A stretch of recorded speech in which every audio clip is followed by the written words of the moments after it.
Olá, amigos da SEC, tudo bem? Boa noite.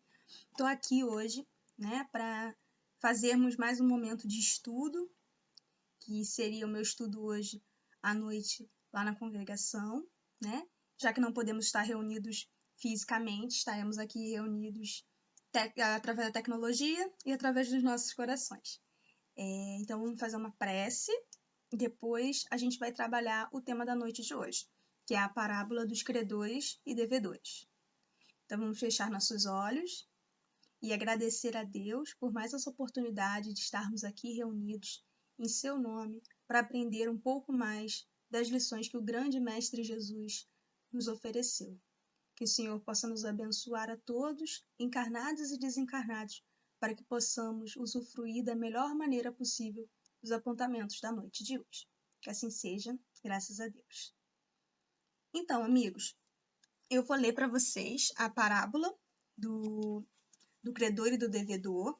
Está no capítulo 11 do Evangelho segundo o Espiritismo, amar ao próximo como a si mesmo. E é interessante que vocês possam fazer a leitura depois, porque ela também é chamada da parábola do credor incompassivo. Em outros livros, em outras traduções, pode ser que esteja assim. No Evangelho, está lá no capítulo 11, item 3 e item 4, não só a parábola, como a explicação que Kardec traz para a gente. O contexto é, Jesus está conversando com os discípulos e Pedro pergunta a Jesus sobre o perdão. Quantas vezes a gente deve perdoar o nosso inimigo, o nosso próximo? E Jesus responde, jogando a pergunta novamente para Pedro. Quantas vezes você acha que é? Pedro diz, acho que 7, Senhor. E Jesus responde, para além disso, não só 7, mas 70 vezes 7. E aí ele começa a contar a história, como um grande contador de histórias que Jesus era, ele traz essa parábola para que a gente possa entender. Eu vou fazer uma breve leitura, depois a gente bate um papo. O reino dos céus é comparado a um rei que quis tomar conta aos seus servidores. E tendo começado a fazê-lo, se lhe apresentou um deles que lhe devia 10.000 talentos. Mas como ele não tinha os meios de lhes restituir, seu senhor recomendou que o vendessem a ele, a sua mulher, seus filhos e tudo que ele tinha, para satisfazer a sua dívida.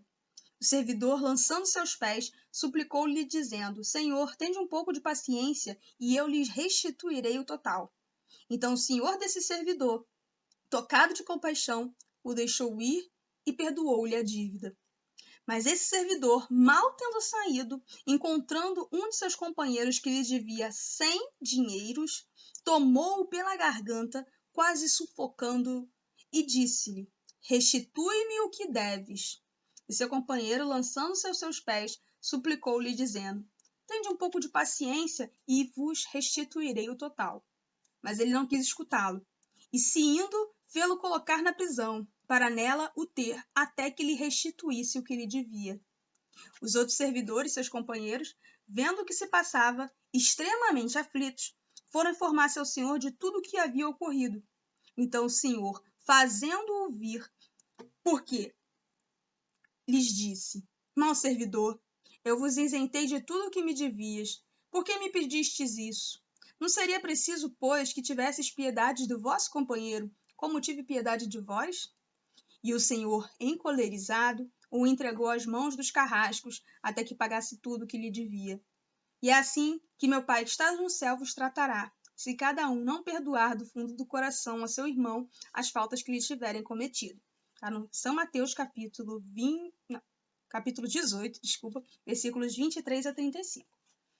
Se a gente fosse explicar de maneira muito resumida, porque o nosso tempo aqui é curtinho, afinal de contas, esse é só um bate-papo, Jesus, como sempre, através das parábolas, tenta mostrar qual é a relação que Deus tem conosco, apresentar as leis divinas de maneira que a gente pudesse compreender.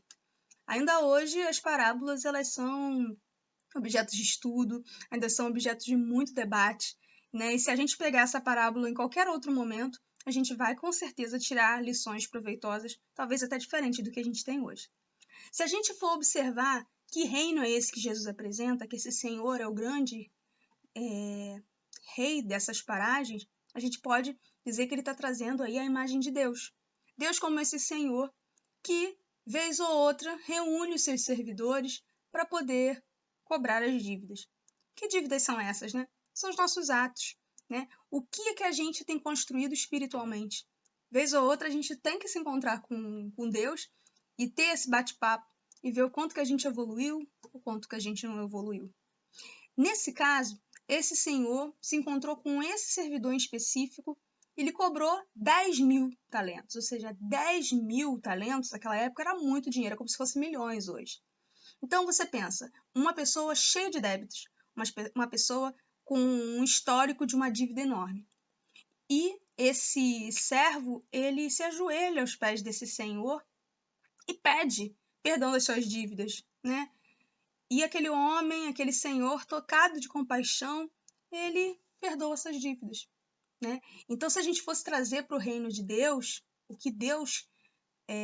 como é que Deus estava sendo ilustrado por Jesus, a gente pode colocar aí como esse senhor colocou em movimento a caridade.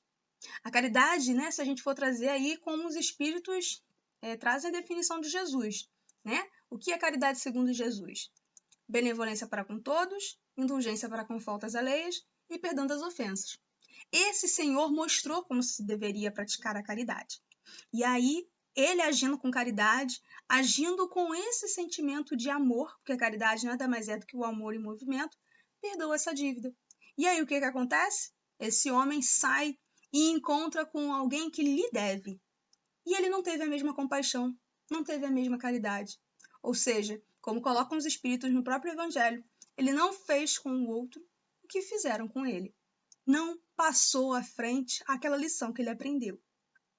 E aí, o que é mais destacado por Jesus é que ele não simplesmente cobrou a dívida, ele agiu com violência, né? Violentamente pegou essa pessoa que ele devia e lhe puxou, né, pela garganta, segurou pelo pescoço, violentamente lhe cobrou o valor que devia. Ou seja, não agiu com caridade, foi egoísta e violento. Os servos que estavam ao redor, que viram aquilo, foram avisar ao Senhor. E aí esse destaque não é por acaso, né? Porque se a gente pensar, Paulo de Tarso vai nos colocar aqui. Estamos cercados de uma nuvem de testemunhas. Emmanuel vai nos afirmar que o nosso bem será nosso advogado em toda parte que a gente estiver. Mas a gente não pode esquecer que a gente também está cercado de vários irmãos desencarnados e encarnados que estão acompanhando os nossos atos. Então, se a gente agir com gentileza, se a gente agir com amor, a gente está ensinando. Se a gente agir com violência, agir com crueldade, a gente também está ensinando. E o que a gente quer ensinar, não é mesmo? O que a gente tem aprendido com essa doutrina de luz que tanto nos fortalece, que tanto nos traz coisas boas? A gente está reproduzindo a caridade, a benevolência, a indulgência, o perdão? Então, esses servos que acompanharam tudo aquilo levaram essa história para o Senhor e o Senhor, muito chateado, né? Até nessa leitura eu botei, a palavra que aparece é encolerizado.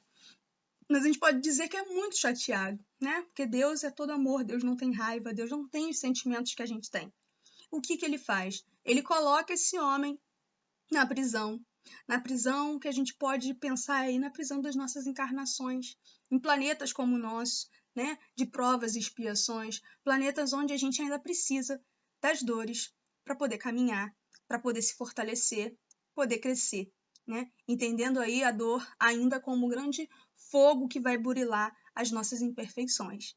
Então, esse servo que não soube ser caridoso, ele foi lançado, né, a essa prisão até aprender e pagar, né, quitar a sua dívida. E nesse caso, como a gente tem visto durante todas essas semanas em que estamos estudando a lei divina, né, não há nenhum tipo de injustiça. Afinal de contas, a gente paga aquilo que a gente mesmo contraiu de dívida, não é mesmo?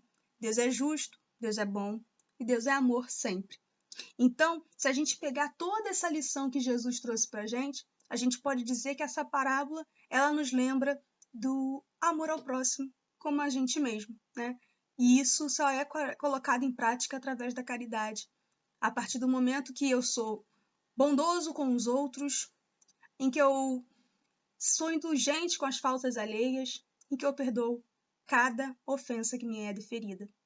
Então, nesse momento em que a gente está numa pandemia, né, em que a gente está dentro de casa, em que muitos de nós está tendo contato não só com as suas próprias sombras, mas contato diário com aqueles que convivem consigo nas casas e que muitos de nós temos, né, nossas dificuldades de convivência e que estamos sendo obrigados a melhorar, né, para podermos conviver bem, que a gente lembre dessa mensagem do Cristo, da caridade, que com certeza vai fazer com que a gente lembre dos bens do céu e que vai ajudar a gente a ter uma caminhada bem mais leve. Então, meus amigos, a partir dessa mensagem, gostaria de rezar com vocês a oração do Pai Nosso, que Jesus destaca para a gente que é preciso perdoar para que sejamos perdoados. Então, que a gente possa lembrar dessa lição, lembrar que Deus é sempre justo, ou seja, todo efeito tem uma causa, e a gente tem que descobrir que nós somos os próprios causadores dos males que nos acontecem. Então, vamos fechar nossos olhos e rezar assim. Pai nosso que estais no céu, santificado seja o vosso nome. Venha a nós o vosso reino. Seja feita a vossa vontade, assim na terra como no céu. O pão nosso de cada dia dai-nos hoje. Perdoa, Senhor, as nossas ofensas, assim como nós perdoamos aqueles a quem nos têm ofendido. Não nos deixeis cair em tentação, mas livre-nos do mal, porque é teu todo o reino, toda a glória, agora e para sempre.